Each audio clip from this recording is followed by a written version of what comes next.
परीक्षा में सफल हो गए।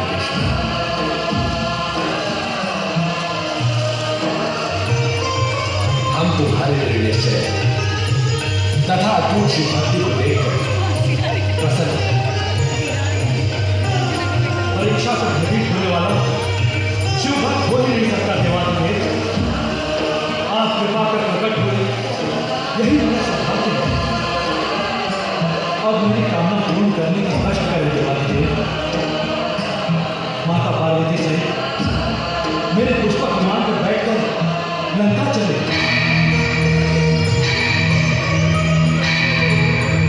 भोलेनाथ, आप मेरी प्रार्थना पर मौन क्यों हो गए?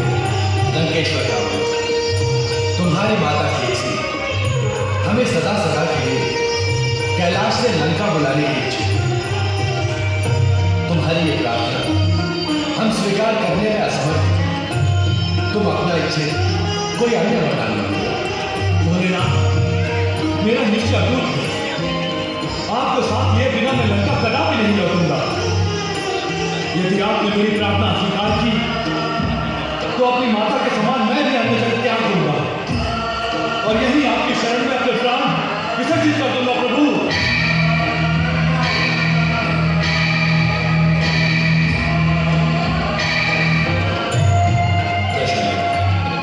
पूर्व काल में कुछ ऐसी घटनाएं घटित हुई जिसके कारण देवी पार्वती का लंका आना असंभव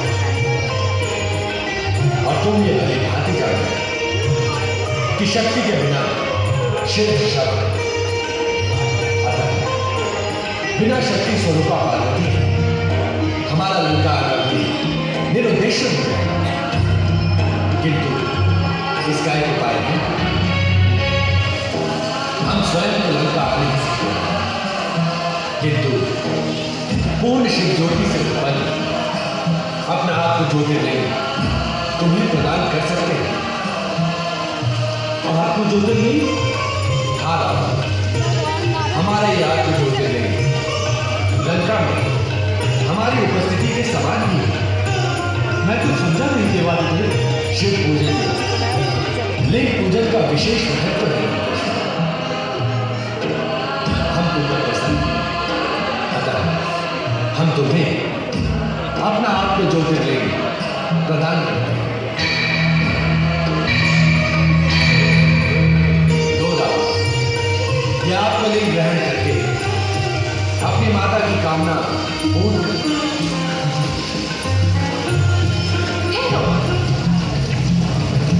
ये वो आत्मलिंग है जिसकी पूजा युगों युगों से मैं स्वयं करती आई हूँ। इसे ग्रहण करने से पूर्व अपने हाथ को स्वच्छ कर लो रावण। जो आपने माना।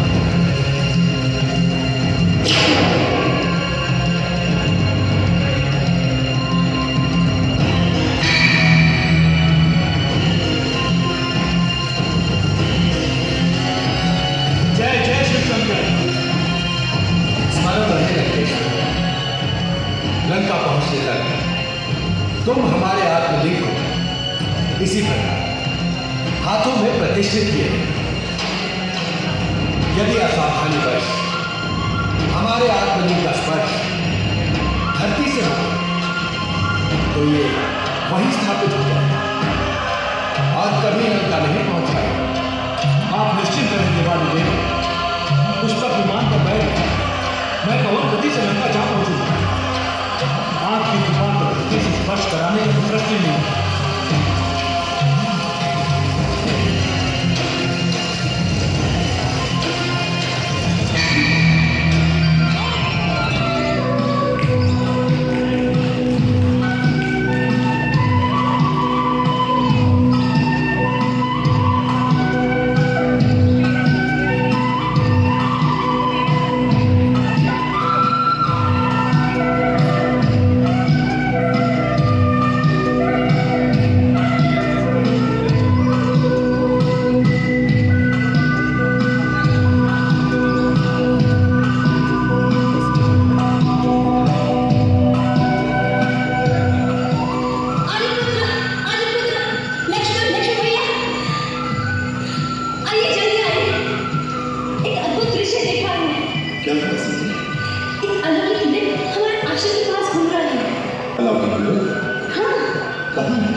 अनोखा हिरण।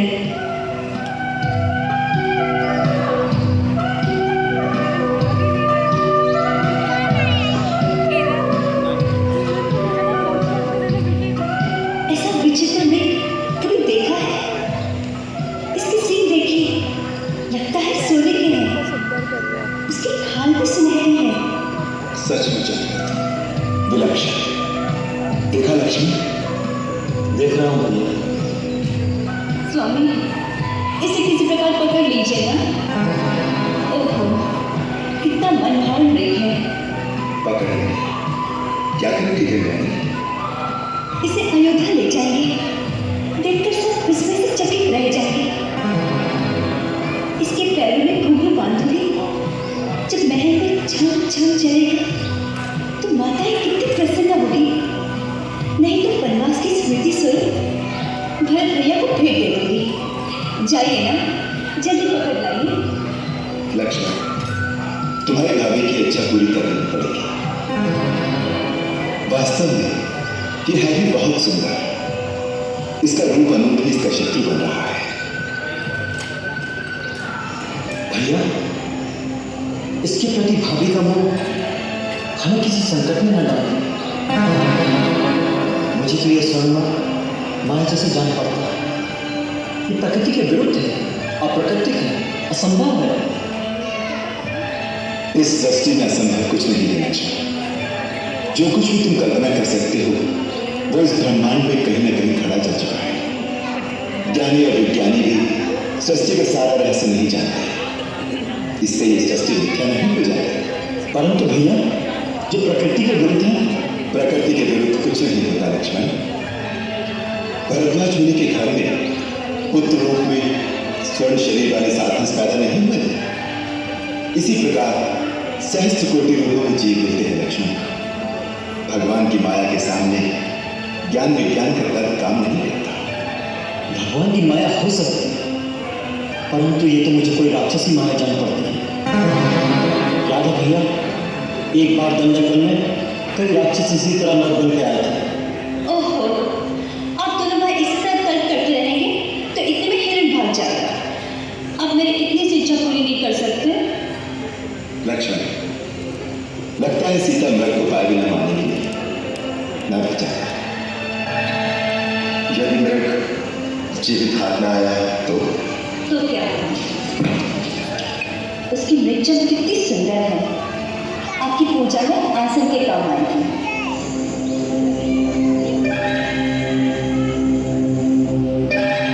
भैया, किसी माया में यदि राक्षस ही हुआ तो उसका अंत होना भी आवश्यक है।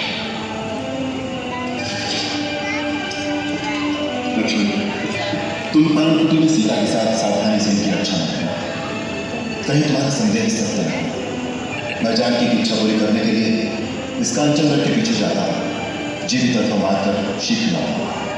लेकिन सावधान रखो, वन में कई राक्षस घूमते रहते हैं, इसलिए किसी भी स्थिति में सीता को अकेली मत छोड़ के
अच्छी बात। आपकी आज्ञा का पालन करने के लिए आज पहली बार लक्ष्मण अपने प्रभु श्री राम की आज्ञा का उल्लंघन करता है। आप कुटिया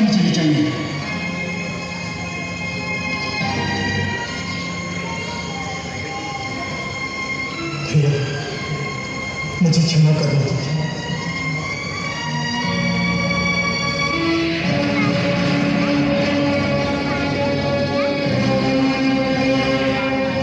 माता, गुरु की दी हुई मंत्र शक्ति से मैंने यहाँ एक अदृश्य दीवार बना दी है।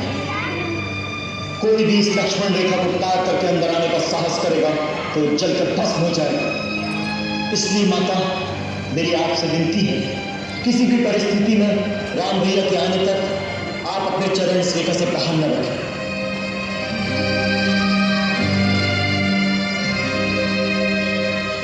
हे वन के देवताओं, समस्त प्राणियों, मैं माता सीता को आपकी सुरक्षा में छोड़े जा रहा हूँ। इनकी रक्षा कर रहा हूँ।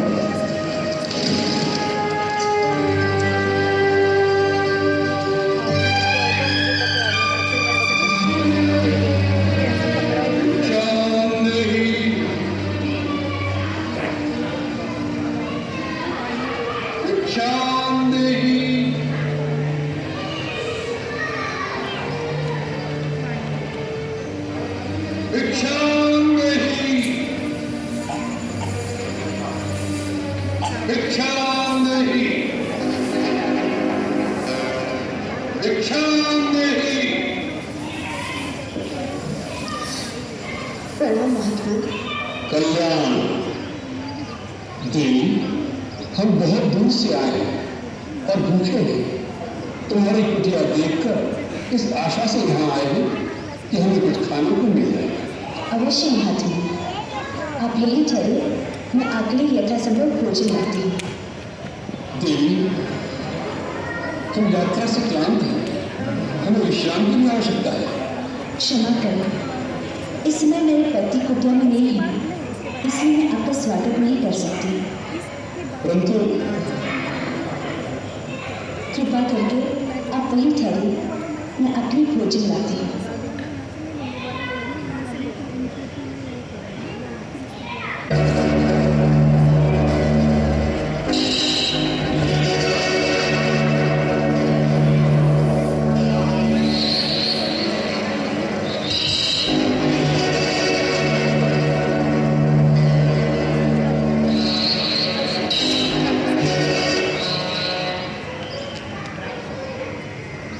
ले आओ देवी।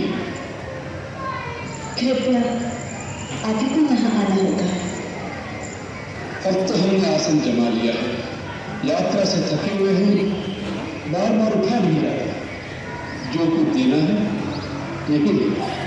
भगवान, मैं इस सीमा से बाहर नहीं आ सकती, आप ही को कष्ट करना होगा। देवी, तुमको यारी कमीना नहीं लगती।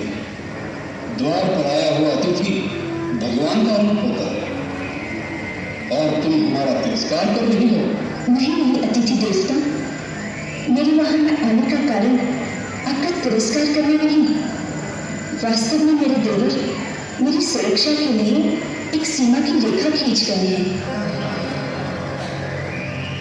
और अपनी शपथ देकर कह गए हैं, मर्यादा की सीमा को त्याग कर बाहर न जाना। इसलिए मैं बाहर नहीं आ सकती। कृपा करके आप इन बात का बुरा न माने। बस, बहुत हो चुका। तुम बार बार हमारा तिरस्कार कर रही हो। पहले हमें कुटिया के अंदर आने से रोक दिया और अब दूर से खाना दे रही हो, जैसे हम पशु पक्षी हो। ऐसा व्यवहार नीच जाति के लोगों से किया जाता है।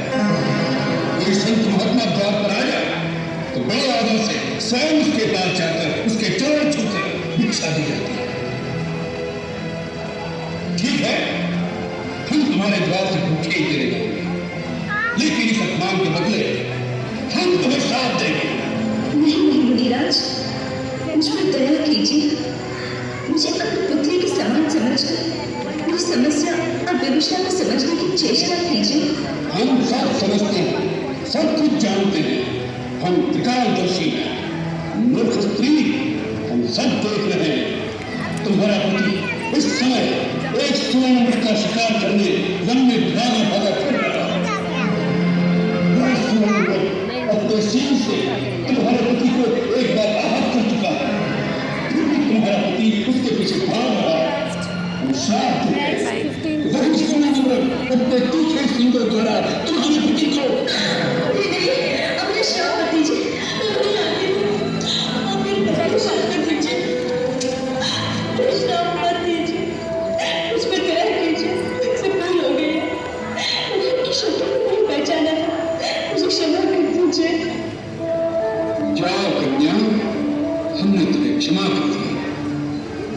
हम तुम जैसी सुंदर नारी के अश्रु नहीं देख सकते।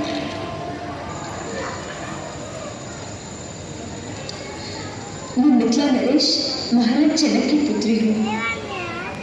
मिथिला की राजकुमारी और इस अवस्था में ये कैसा दुर्मेल है जिस कांचन काया को देख देवता ही लालायित हो जाए, उसे तुम इस घास फूस की कुटिया में नष्ट कर रही हो।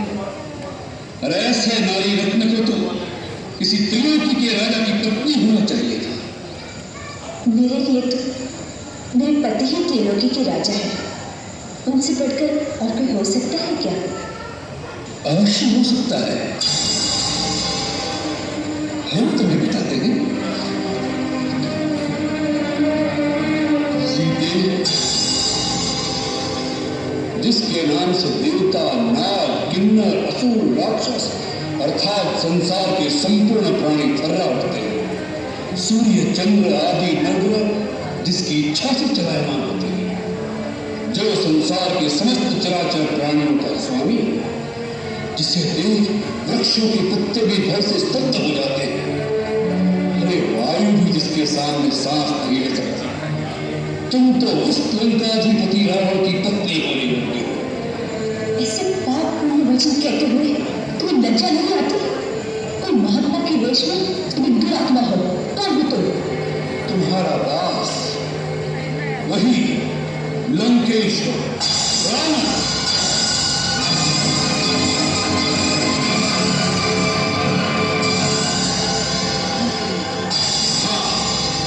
रावण, जिसे तुम्हारे कामना ने इतना आतुर कर दिया कि स्वयं तुम्हारे द्वार पर भिक्षा मांगने आया है। सीते, आज तुम्हारा भाग्य उदय हो गया। कल से हमारे राजमहल में 5000 स्त्रियां पटरानी की भांति तुम्हारी सेवा करेंगी। धूर्त, तुमने ये कैसे सोच लिया कि तुम अपने वैभव का बखान करोगे और सीता तुम्हारे साथ चल देगी? तुम इसी समय यहाँ से चले जाओ, नहीं तो मेरे पति एक ही बार में तुम्हें तुम्हारी लंका सब जला के भस्म कर देगी। तुम जिस पति का मान करती हो वह तो धरती पर रहने वाला एक मानव मात्र है। हम जिन राक्षसों के राजा हैं वह तो इन मानवों को फल मूल की भांति अपना आहार समझते हैं। तुम हम लोगों की शक्ति को नहीं जानते। जानते हो, खर और दूषण भी तुम्हारे ही भाई थे ना, जिन्हें रघुवर ने आम की आम में समाप्त कर दिया था। तुम्हारे ये साहस एक गीदड़ होकर सिंघनी की पालना कर रहे हो। तुम्हारा अंत समय आ गया है। यदि प्राण प्यारे हो तो अभी समय है, चला जाए यहाँ से। हमारा ऐसा अपमान करने का साहस आज तक किसी ने नहीं किया। इसका परिणाम जानती हो? और एक पतिव्रता सती की ओर ऐसी कुदृष्टि डालने की मूर्खता भी किसी ने नहीं की होगी। इसका परिणाम जानते हो? तेरा ही नहीं, तेरे सारे कुल का सर्वनाश हो जाएगा।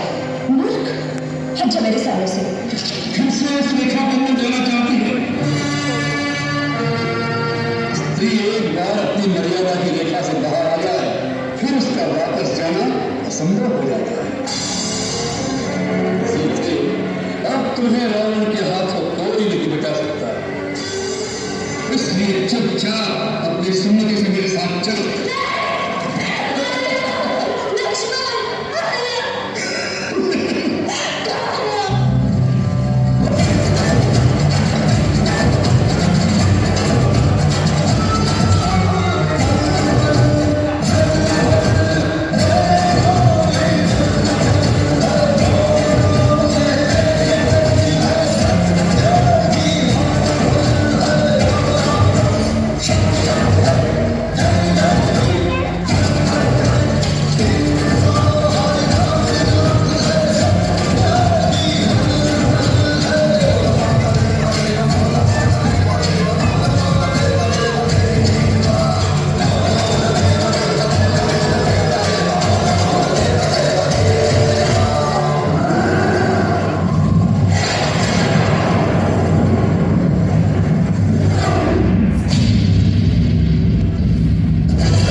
जोदायक पालचारी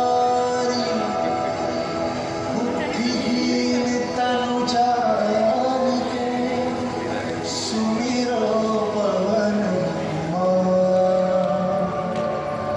बल बुद्धि विद्या मोहि हरहु कलेश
शंकर सुवन केसरी नंदन तेज प्रताप महाजगवंदन शंकर सुवन केसरी नंदन तेज प्रताप महाजगवंदन विद्यावान गुणी अति चातुर राम काज करिबे को आतुर विद्यावान गुणी अति चातुर राम काज करिबे को आतुर प्रभु चरित सुनबे को रसिया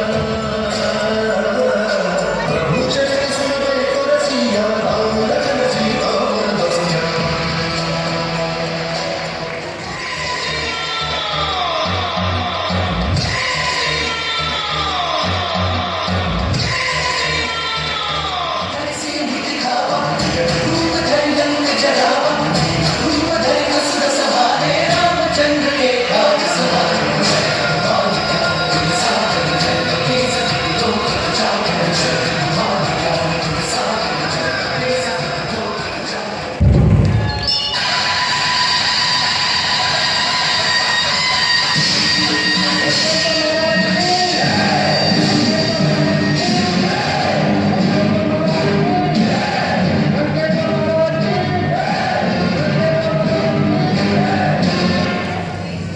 क्या है?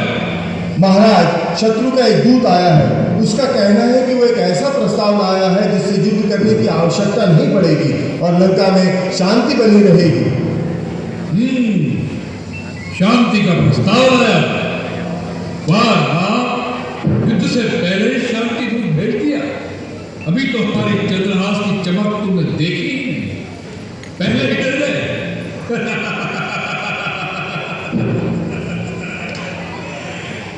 भेजो उस दूत को। जो आज्ञा महाराज।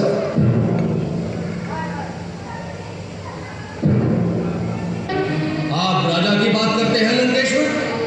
मैं जिनका दूत हूं वो तो राजाओं के भी राजा है, राजेश्वर है। वो केवल इस भूमि खंड के ही नहीं वरन तीनों लोगों के स्वामी हैं। देवताओं, वेदों और विधि के भी वही नायक है। मैं उन्हीं त्रिलोकेश्वर का, श्री राम का राजदूत हूँ। वो हरि है, हर है या ब्रह्मा है? कौन है वो? तुम इतने बड़े बड़े वार्तालाप जिसके लिए सुना रहे हो, उस तुम्हारे नाम की वास्तविकता केवल इतनी ही है कि वो एक भटकता हुआ बनवासी जिसे अपने राज्य से भी निकाल दिया गया है। बताओ, उस भिखारी ने क्या संदेश देकर भेजा है तुम्हें? महाराज रावण, आपने मेरे स्वामी राजराजेश्वर श्री राम का अपमान किया है, इसलिए मुझे नियमानुसार इस सभा से चला जाना चाहिए। राजदूत का सम्मान उसके राजा का सम्मान होता है, इसलिए राजदूत का प्रथम कर्तव्य है कि वो अपने सम्मान की रक्षा करे, क्योंकि मेरे अपमान का अर्थ होगा मेरे स्वामी राजराजेश्वर श्री राम का अपमान। इसलिए मेरे लिए अब दो ही रास्ते हैं। पहला तो ये कि जहां मुझे सम्मानपूर्वक आसन नहीं दिया गया बस सभा से ही चला जाऊं, परंतु जो मैं संदेश लाया हूं वो इतना महत्वपूर्ण है कि उस पर लंका निवासियों और सारी राक्षस जाति का जीवन और मरण निर्भर है। इसलिए मेरे लिए दूसरा रास्ता यही है कि मैं इस सभा में अपने लिए एक राज्योचित आसन स्वयं ही निर्माण कर लूं, जिस पर सम्मानपूर्वक बैठकर मैं अपने राजा का संदेश आप तक पहुंचा सकूं। जय श्री राम।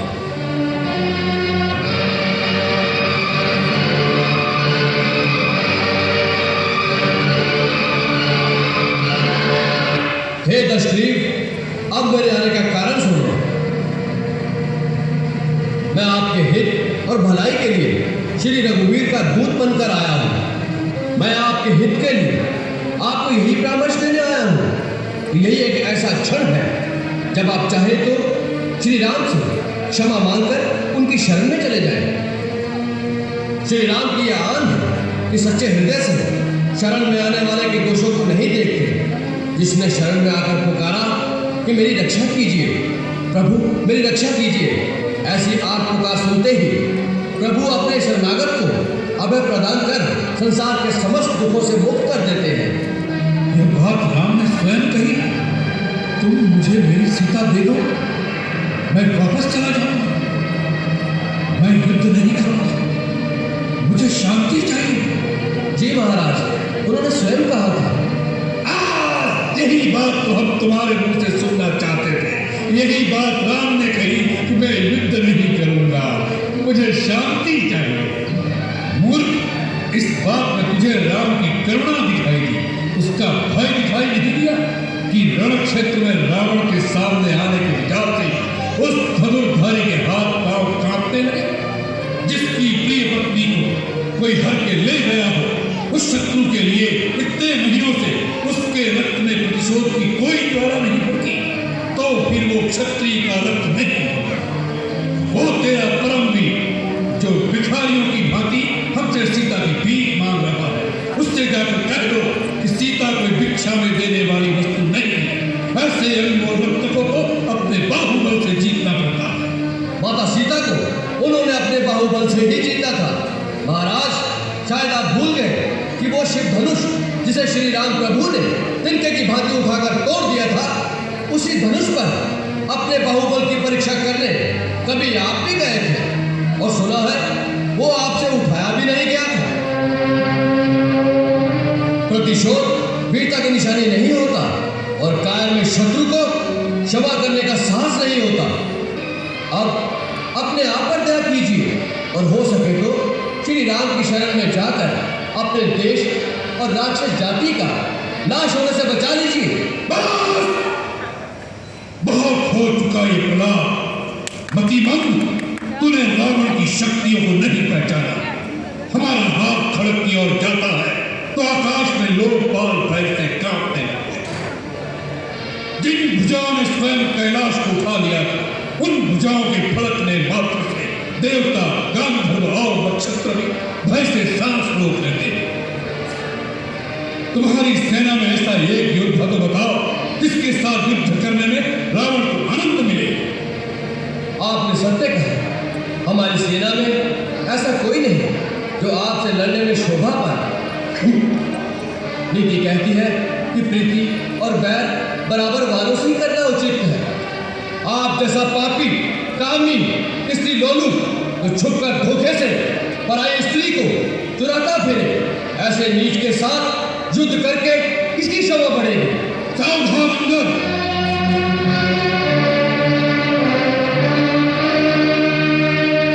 ये मत समझो कि तुम दूध बनकर आए हो, इसलिए कुछ भी कहो, हमारे हाथों बचे रहो। दूध की भी कुछ मर्यादा होती है।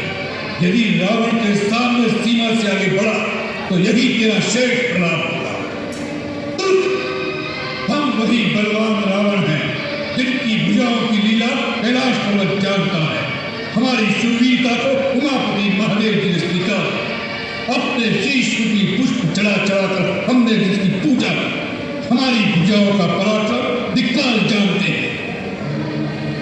हमारी छाती की कठोरता को दसों दिशाओं के हाथी जानते हैं। उन दिग्गजों के दांत इस छाती से टकरा टकरा कर टूट गए। हम वही जग प्रसिद्ध प्रतापी रावण हैं जिसके चलने से पृथ्वी इस प्रकार डूबती जैसे नाव में कोई हाथी सवार है। उस रावण के सामने उस मनुष्य राम की बात करता है। शक वानरों की सहायता से उसने समुद्र को सेतु बांध दिया। यही उसकी प्रभुता है। समुद्र को तो पक्षी भी लांग लेते हैं, उससे वे सभी शूरवीर नहीं हो जाते। यदि तेरा स्वामी ऐसा ही होता है तो दूत किस लिए भेजता है? शत्रु से संधि करते उसे लाज नहीं आती। महाराज, लज्जा तो केवल आपका ही गुण है। इसी लज्जा के मारे आप बार बार अपने गुण गाते नहीं थकते। हे लंकेश, राम ने डरकर मुझे एक दूत बनाकर संधि करने नहीं भेजा। श्री रघुवीर ने ये सोचकर भेजा है कि सियार को मारने से शेर की शोभा नहीं होती। इस कारण वो तुम पर दया करना चाहते हैं, परंतु तुम दया के पात्र नहीं हो। अब श्री राम की अंतिम चेतावनी तुम्हें सुनाता हूं। उन्होंने कहा है कि मैं तुम्हारे अपराधों का दंड देने लंका के द्वार पर आ गया हूं। ब्रह्मा के वर के कारण तुम्हें जो अभिमान है उसके नष्ट होने का अब समय आ गया है। राक्षसगण, यदि तुम सीता को लेकर मेरी शरण में नहीं आए तो मैं इस पृथ्वी को राक्षसहीन कर दूंगा। जिस बल के भरोसे तुमने छल से सीता का हरण किया है, उस बल को आज युद्ध भूमि में दिखाओ। मैं मंत्री, पुत्र और बंधु बांधवों सहित तुम्हारा वध करूंगा, क्योंकि तुम्हारे मारे जाने से तीनों लोक निश्चित हो जाएंगे। इस रावण रूपी जहाज के डूबने का समय आ गया है। अब भी समय है।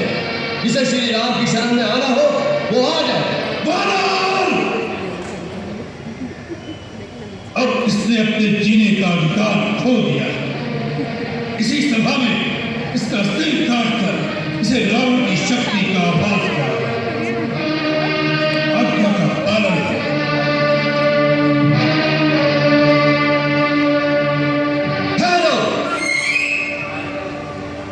महाराज, ये बेचारे आपकी शक्ति मुझे क्या दिखाएंगे? मैं आपको अपनी शक्ति दिखाता हूं। जय श्री राम, जय श्री राम। हे लंकेश, यदि आपको अपने योद्धाओं की शक्ति पर बड़ा मान है तो मैं श्री राम की ओर से आपके समस्त योद्धाओं को चुनौती देता हूं। मैं अपना पैर आपके इस दरबार में जमा देता हूं। यदि आपका कोई योद्धा इस पैर को धरती से उठा सके तो मैं अपने स्वामी की ओर से यह वचन देता हूं कि वो अपनी हार मानकर इस लंका से वापिस चले जाएंगे। जय श्री राम।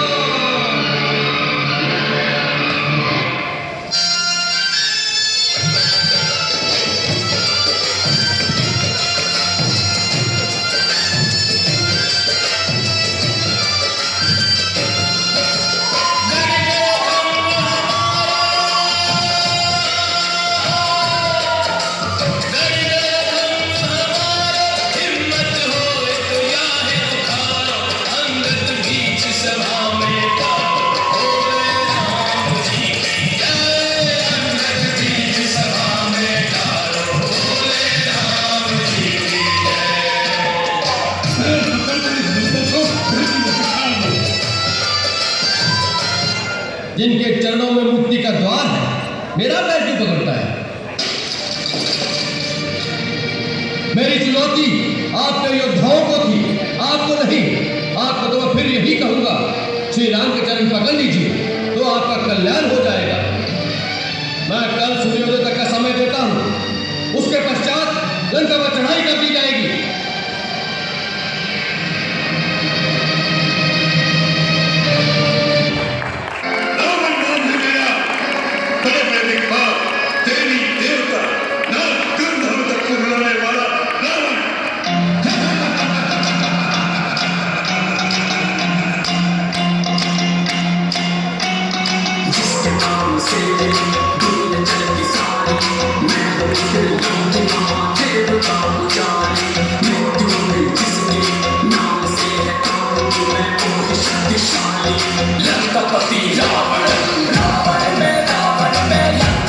रावण में राक्षसों का राजा, तुझे कहते हैं दशानन।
क्या तुम सब जंग के लिए तैयार हो?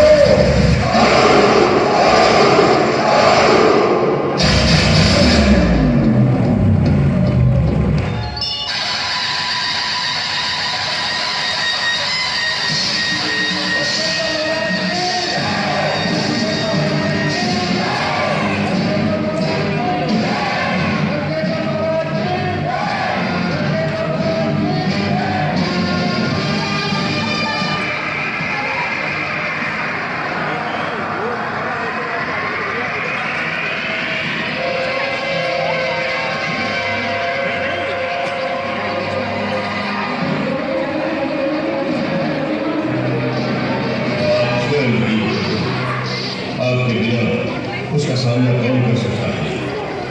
वो अकेला ही हमारे अनेक योद्धाओं को मारकर हमारी सेना की बड़ी क्षति कर सकता है। युद्ध के पहले दिन ही यदि शत्रु का इस प्रकार प्रभाव बढ़ जाए तो अपनी सेना के मनोबल की हानि होती है।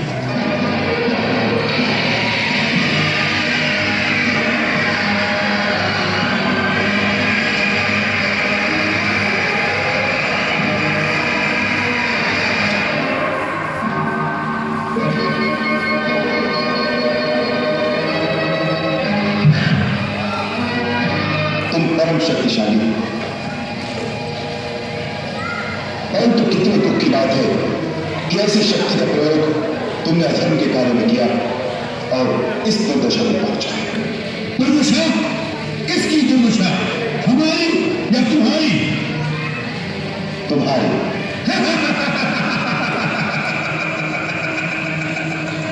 एक मन मन भटकते हुए वनवासी स्वर्ण लंका के सिंहासन पर बैठे हुए त्रिभुवन विजयी लंकेश के वैभव में दुर्दशा दिखाई दे रही है। राम, तुम अपनी वाक पटुता के जादू से इन अज्ञानी बानरों को भरमा सकते हो, रावण को नहीं। भक्त और ज्ञानी में यही अंतर होता है। भक्त अनपढ़ हो, मूर्ख हो, परंतु हृदय का सच्चा और मन का सरल होता है। परंतु ज्ञानी तुम जैसा दुष्ट भी हो सकता है। जिसके हृदय में अधर्म और कपट होता है, उसकी अवस्था तुम्हारे जैसी होती है। जिसे स्वर्ण लंका के राज सिंहासन पर बैठकर भी जीवन की अपूर्णता का कांटा चुभ रहा है। इस समय तुम्हारे हृदय में केवल अशांति, चिंता और एक तड़प रह गई है और कुछ नहीं। तेरे जैसे हर दुराचारी को एक समय इस बात का आभास हो जाता है कि उसका अंत समय आ गया है, और तब वो एक घायल सांप की भांति सुरक्षा की पीठ ढूंढता फिरता है, परंतु उसे कहीं सुरक्षा नहीं मिलती। वही अवस्था इस समय तुम्हारी है। तुम्हारा अंत आ चुका है। तुम्हारे पाप कर्मों के विष ने तुम्हारे मन की शांति को जला दिया है,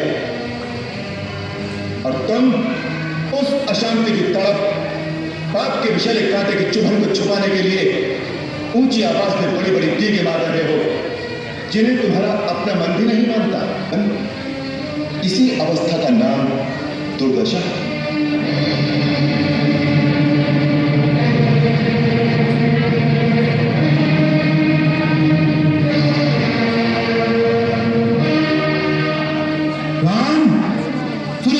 रघुवंशी बड़े वीर होते हैं, परंतु तुम्हें देख के वह धारणा दूर हो गई। तुम तो किसी राजा के दरबार में बिरदावली सुनाने वाले भांडों और पंडितों की भांति कोई उपदेशक लगते हैं। अरे जो वीर होते हैं वह धनुष बाण से बात करते हैं, जबान से नहीं। और ये कंधे पर जो धनुष रखा हुआ है ना, वह कोई शोभा की वस्तु नहीं होता, उससे तीर चलाए जाते हैं। ऐसे